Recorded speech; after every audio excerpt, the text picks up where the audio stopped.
Capítulo 4. Me temblaban las manos mientras la jefa de cocina se ocupaba de diversos hongos, botellitas y tazones con polvos diferentes. Sus delgados brazos se movían sobre la gran mesa de roble.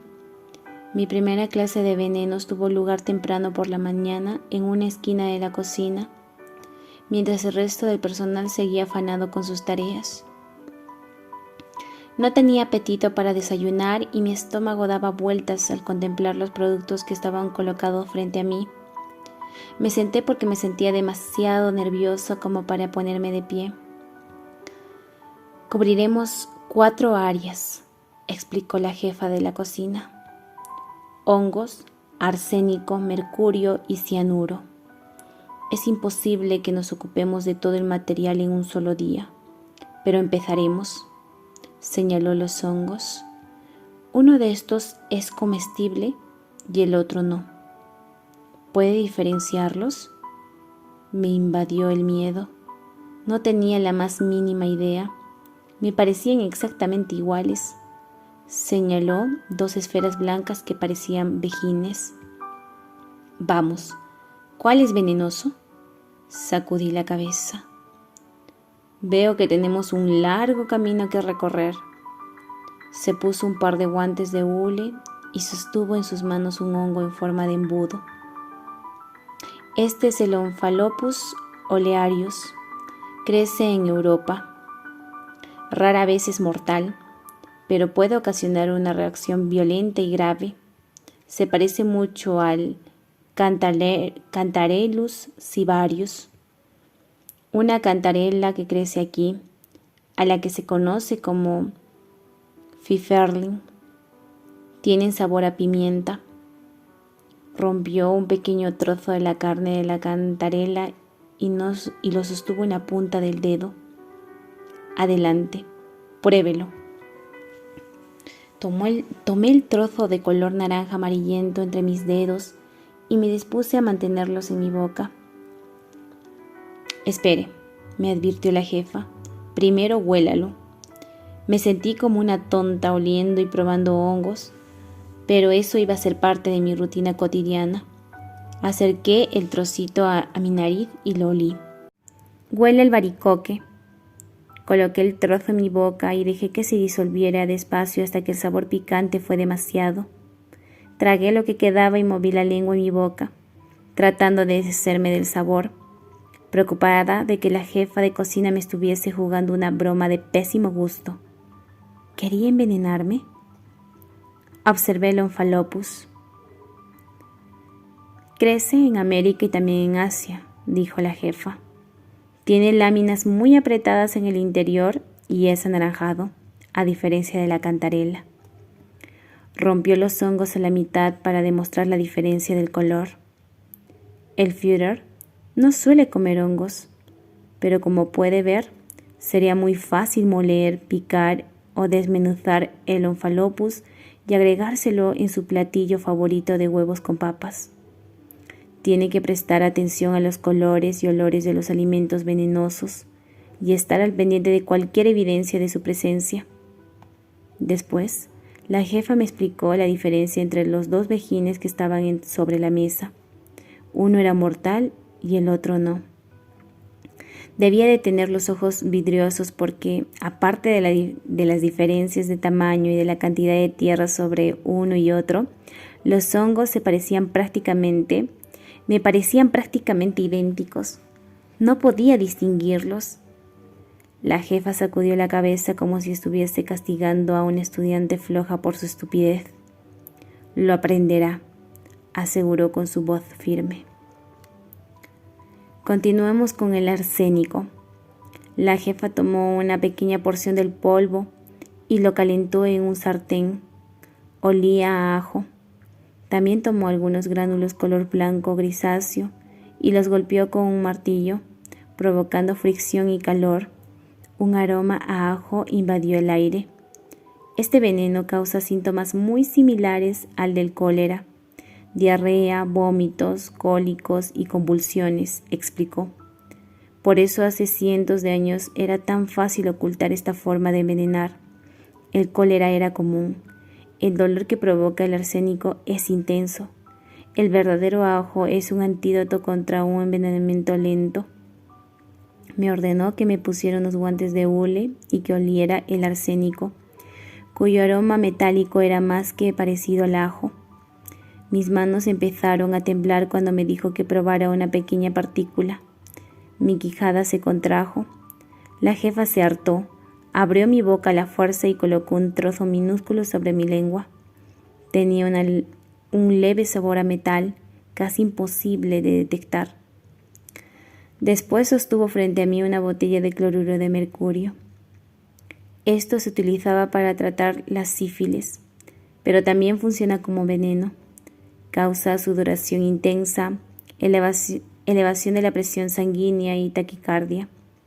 No es necesario que lo pruebe, no tiene sabor. La jefa me mostró un pequeño tazón con sales blancas y me pidió que lo examinara. El tazón emanaba un ligero olor a cloro, pero era tan leve que quizás lo estaba imaginando. Por último, pasamos al cianuro.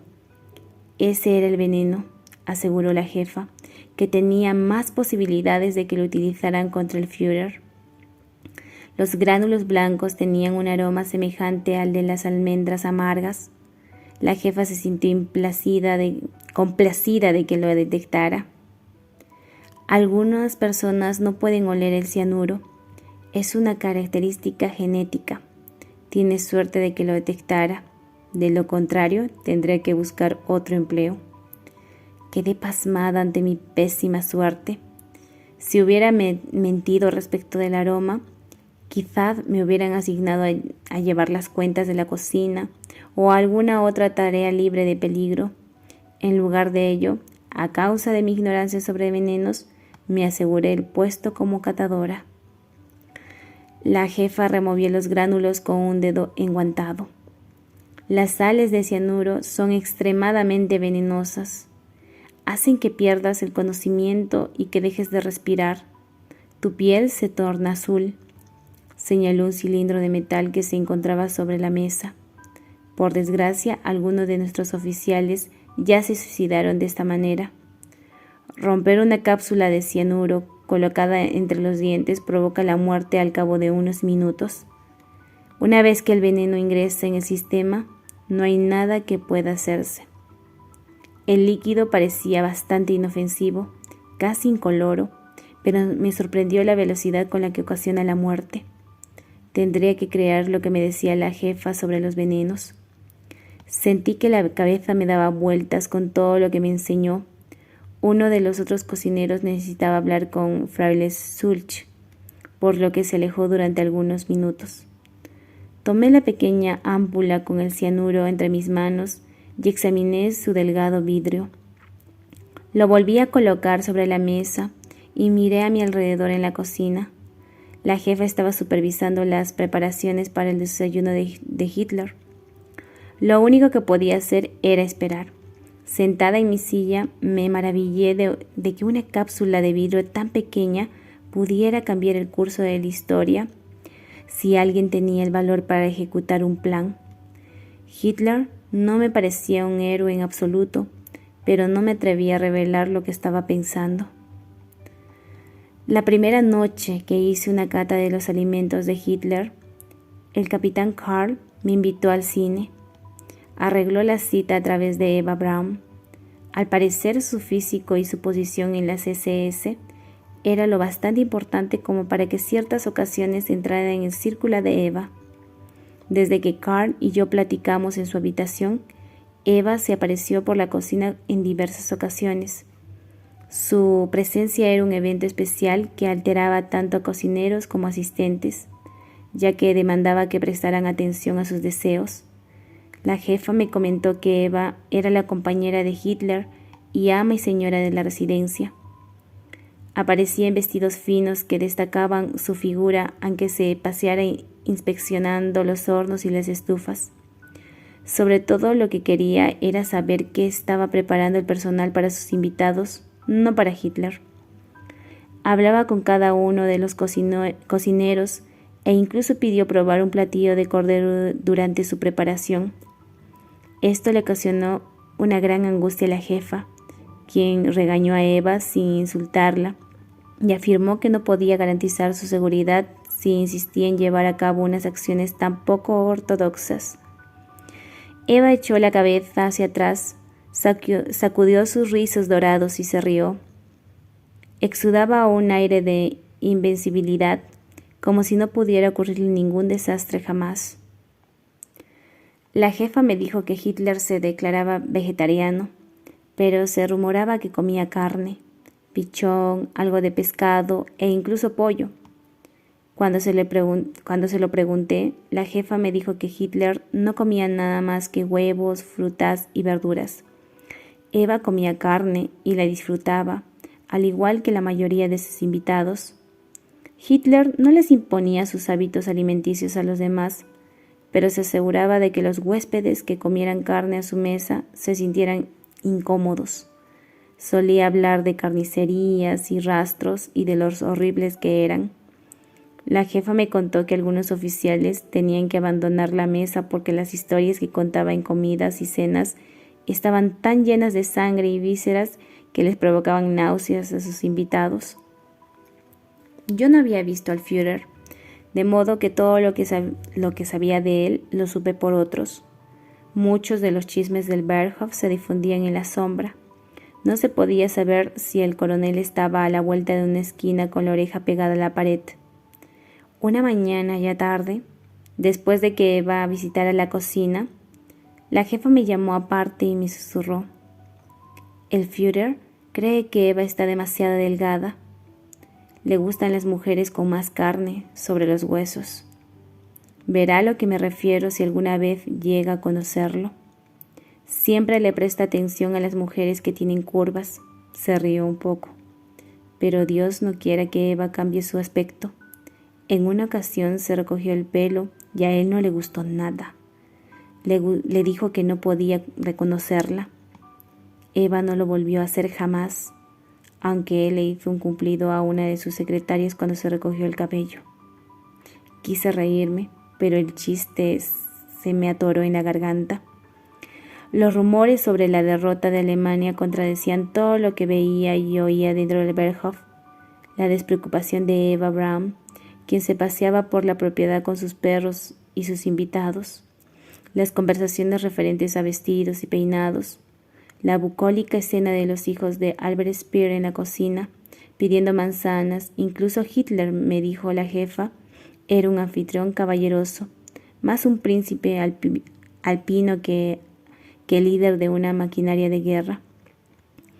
Todo era paz y prosperidad en el aire enrarecido del Berghof. Me provocaba tanta curiosidad que le pregunté a la jefa cómo era el Führer en realidad. No había visto nada de los ataques de furia contra sus oficiales, ni de la personalidad fría y calculadora que aterraba a aquellos que eran más débiles que él. «Es como un abuelo», explicó ella. Lo que hizo que la interrumpiera con mis risas. Continuó: «Jamás lo he visto enojado. Alterado sí, pero jamás furioso».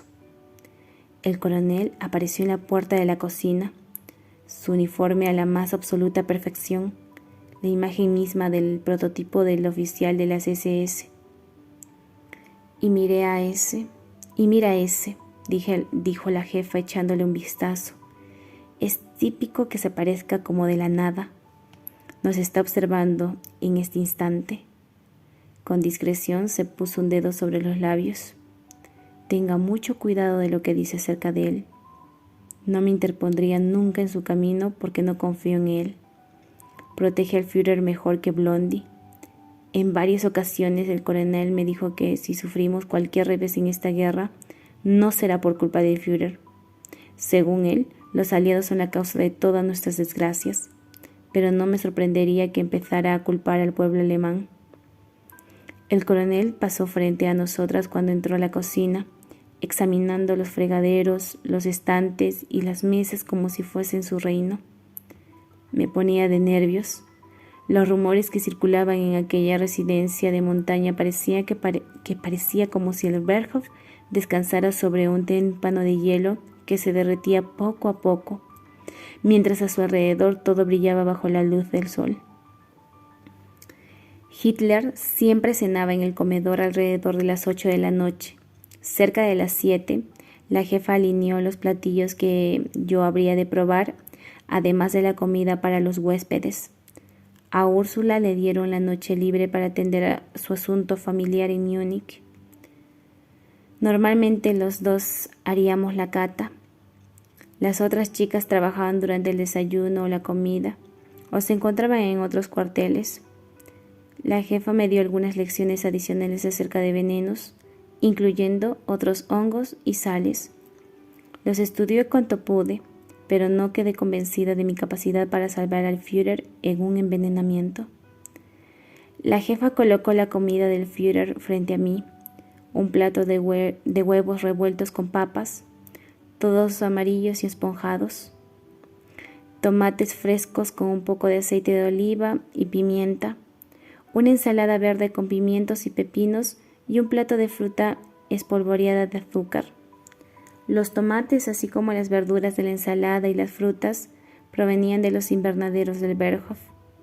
Miré los alimentos y pensé que aquella podía ser mi última comida. Un relámpago de temor recorrió mi brazo cuando levanté la cuchara. Mi indecisión era más que evidente. La voz de la jefa estalló en mis oídos. Piense en lo que hace. No se limite a meterse la comida en la boca. Pensé en lo que me estaba diciendo. Por supuesto, lo siento. Levanté el plato hacia mi nariz y lo olí. El aroma era del todo normal. A mis orificios nasales llegó un olor cálido y reconfortante de huevos revueltos y papas fritas. Adelante, dijo la jefa. Me animó con un movimiento de sus brazos. No tenemos toda la noche. Los demás cocineros me veían como si estuviese loca. Úrsula estaba acostumbrada a hacer las salvas, pero a mí me resultaba difícil deshacerme del miedo que ese fuera mi último aliento. La jefa se cruzó de brazos, de modo que me armé de valor y puse la comida en mi boca. El platillo estaba exquisito. No había aromas o sabores fuera de lugar. Me alejé un poco y recorrí la mesa probando la comida.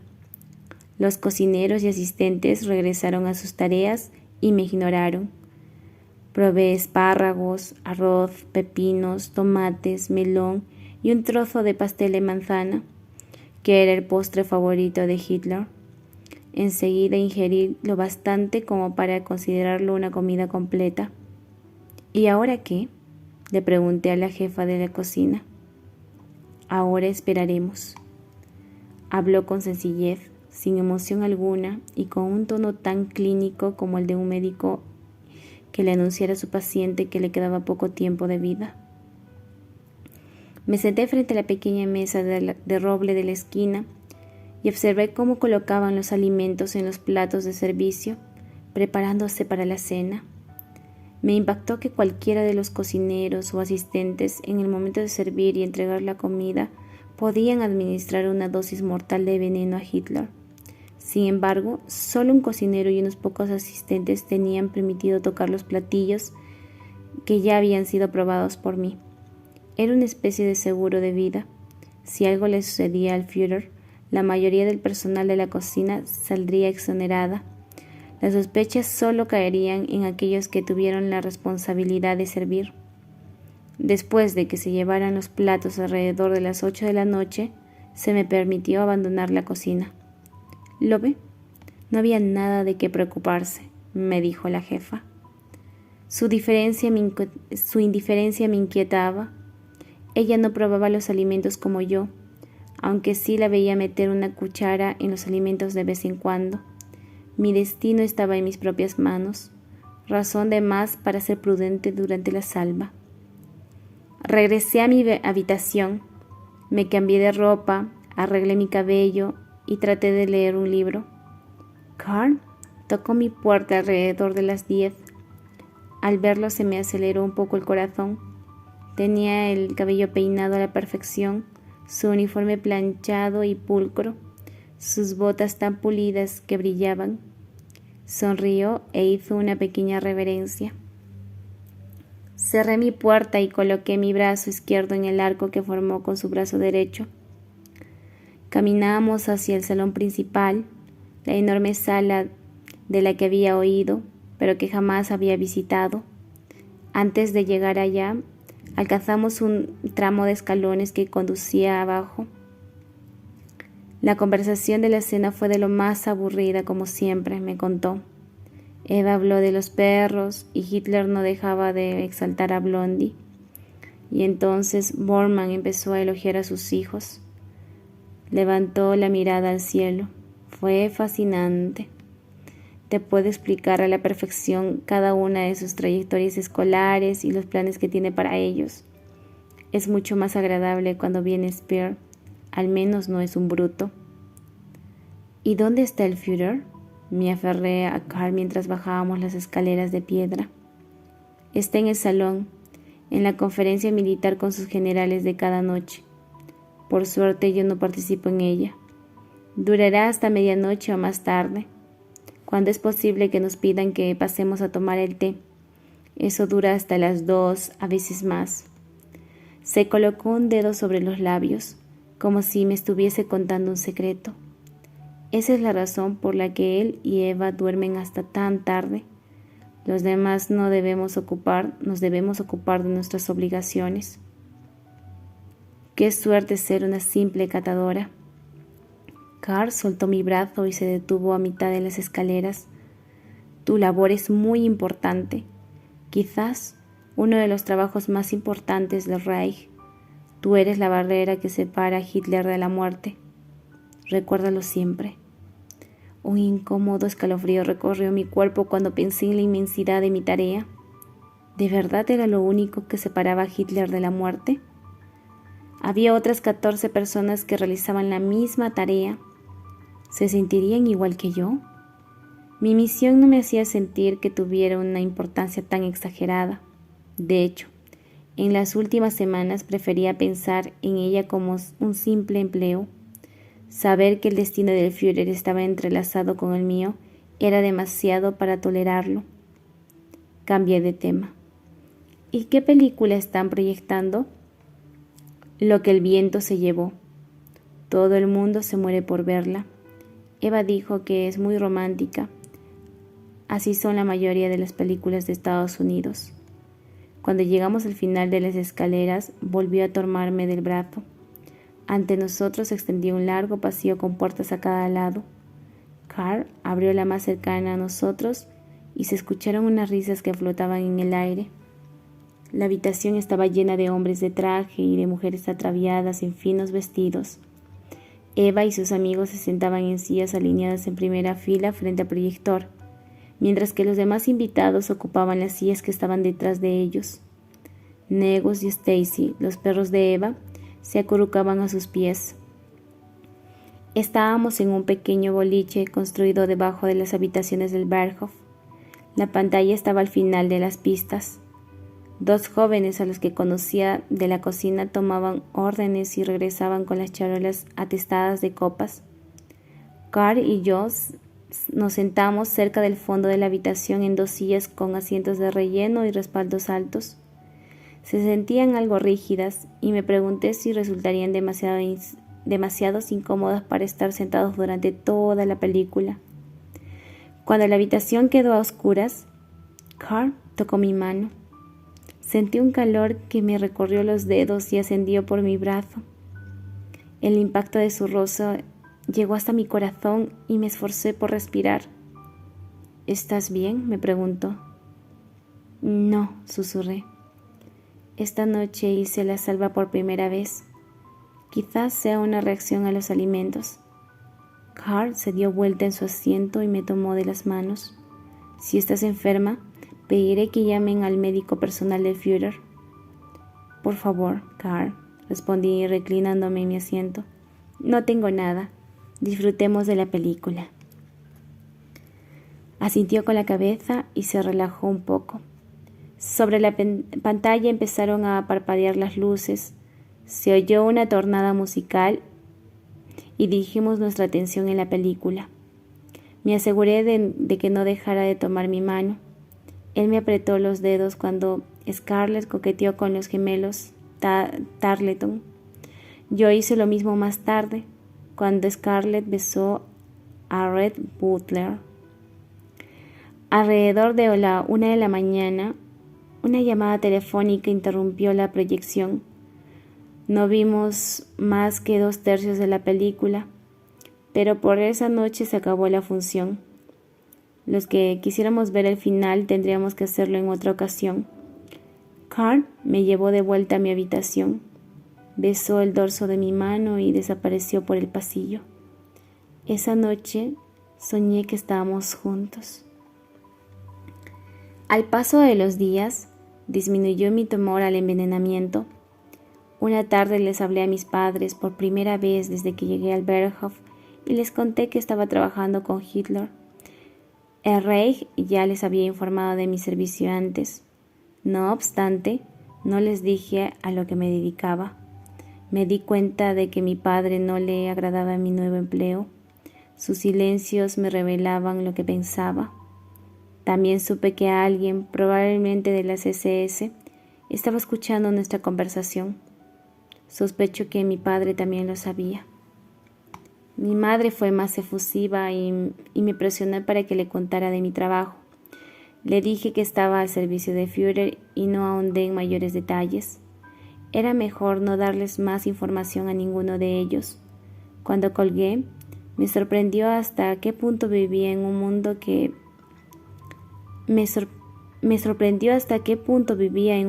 de desconfianza y temor. Quizás las respuestas secas de mi padre amplificaron lo que sentía.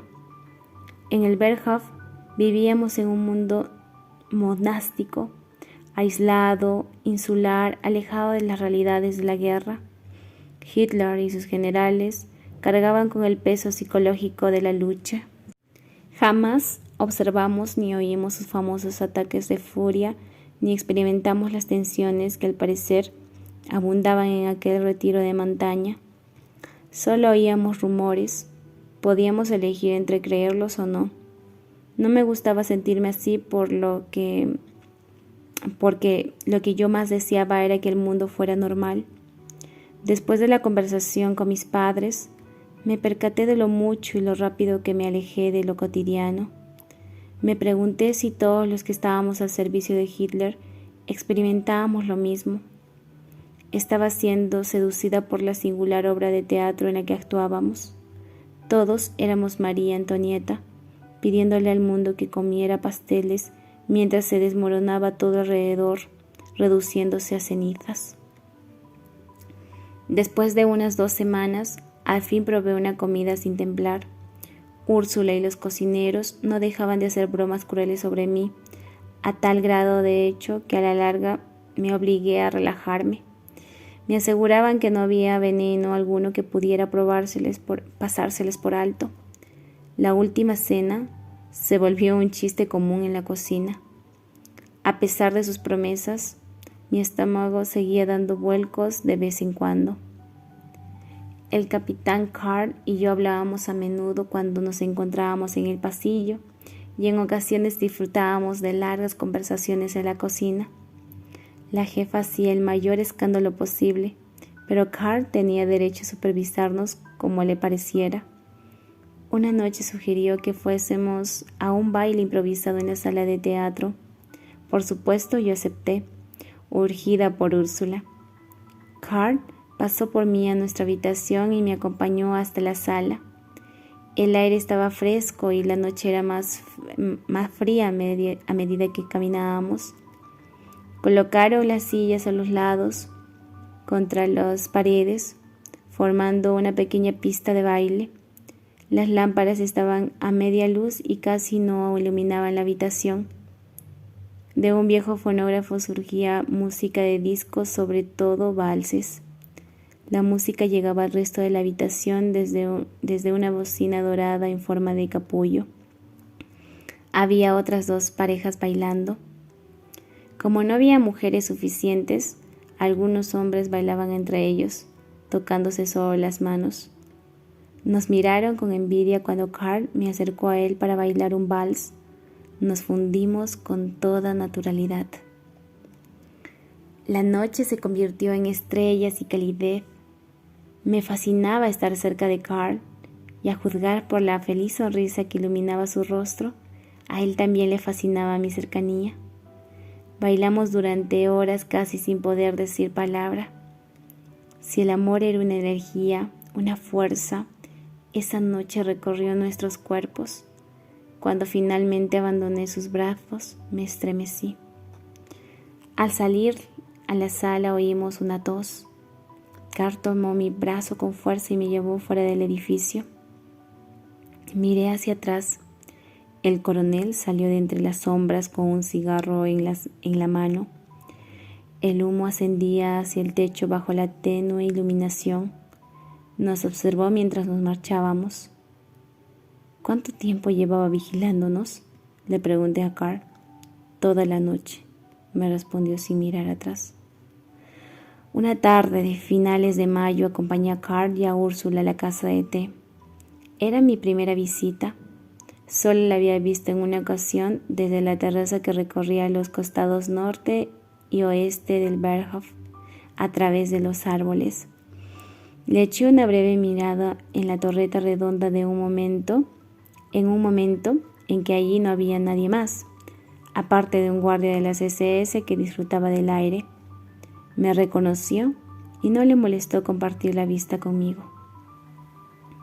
Era frecuente que las montañas del norte estuvieran brumosas y cubiertas de nubes, pero el primer día en que vi la casa de té, el cielo era azul y transparente. Al contemplar el panorama, pude explicarme por qué Hitler eligió ese sitio en particular. Compró la propiedad, o se adueñó de ella, como afirmaban algunos, y poco después inició su renovación. La vista le otorgaba a su poseedor la superioridad psicológica de alguien que podía creerse un dios. Mirar los magníficos picos montañosos era como sentirse en lo más alto del mundo, mientras que ellos que estaban abajo eran meras manchitas, tierra bajo sus pies. En realidad, Hitler era el amo de todo lo que veía. Emprendimos el camino a la casa del té poco después de la tarde. Aquel día, sobre el Berghof el cielo seguía azul, pero un grupo de nubes altas se acercaba desde el noreste. Caminamos por una vía para autos y después tomando un atajo que bajaba por un camino rodeado de árboles en el bosque. Era una impactante curva. Una verja hecha de troncos evitaba que el paseante cayera en el precipicio que daba al valle de Berchtesgaden. Ahí también se construyó una banca que miraba al norte para que Hitler pudiese contemplar la magnífica vista. Carl nos contó que a Eva y a sus amigas les gustaba usar la verja como una especie de barra de gimnasia sobre las que caminaban y desde donde a continuación estiraban las piernas sobre el abismo, por lo menos para fotografiarse. Ella no se cansaba de posar y de usar su nueva cámara de cine, nos contó, y a menudo incomodaba a Hitler con sus filmaciones, pero él toleraba su pasatiempo, aunque a regañadientes. La casa del té quedó a la vista pronto, a menos de 1 kilómetro del Berghof. El camino terminaba en unos escalones de piedra que conducían a su puerta. Carl tenía la llave porque era frecuente que parte del personal de la cocina tuviera que desplazarse hasta allí. En realidad no debería estar haciendo esto, nos explicó, pero quería que la vieran. Es de verdad encantadora. Hitler viene aquí para relajarse e invita a otras personas para que lo acompañen. Llegará más tarde. Carl abrió la puerta y Úrsula y yo nos asomamos al interior. En el centro de la habitación había una mesa redonda decorada con flores, manteles de seda, porcelana reluciente y cubiertos de plata. Unos mullidos sillones decorados con un patrón floral de campanillas entrelazadas contribuían a darle un ambiente medieval a la torreta.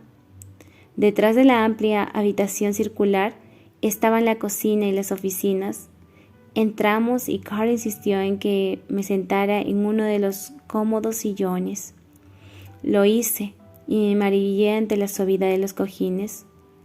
Ese era el sitio donde se sienta él, dijo Carl. Me levanté del sillón de un brinco y Úrsula estalló en risas. ¡Cobarde!, exclamó. Ni siquiera está aquí. ¿Por qué me dijiste que me sentara aquí?, le pregunté a Carl, irritada por su broma pesada. No quiero meterme en problemas. Me sentía una tonta. Eso no va a suceder. Siéntate y disfruta de la vista. Regresé al asiento y miré por las ventanas que se abrían a la mitad delantera de la torreta, mientras él y Úrsula cuchicheaban en la puerta. ¿Qué traman ustedes dos?, pregunté. Nada. Carl volteó hacia mí con una mirada taciturna. Estoy platicando con Úrsula acerca de su madre. Está enferma, ¿sabes? La noche en que Carl y yo fuimos a ver lo que el viento se llevó, llamaron a Úrsula para que volviera a Múnich. Me quedé sentado durante varios minutos más, mientras seguían con su discusión furtiva. Por fin me levanté, exploré las demás mesas y sillas y me paré detrás de ellos. Como me acerqué demasiado, terminaron su conversación de manera abrupta. Deberíamos regresar, afirmó Carl. No podemos quedarnos aquí demasiado tiempo. Mientras caminábamos, me pregunté ¿por qué fuimos? Tenía una sensación extraña relacionada con nuestra visita a la casa de té. Algo me roía las entrañas y supe que mi incomodidad se debía